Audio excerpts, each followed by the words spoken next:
मोरे घर पनिया पिलाई दी है जान गे, कफन ओढ़ाई दी है टूटत ही जब प्राण गे।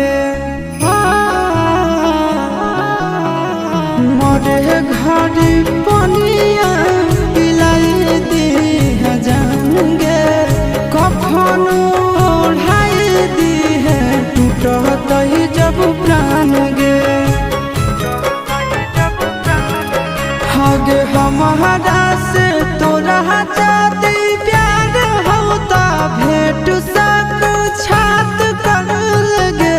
हगे सोनाया रावा हो भरती पाटनवा में आके मुलाकात कर लगे। हगे सोनाया रावा हो भरती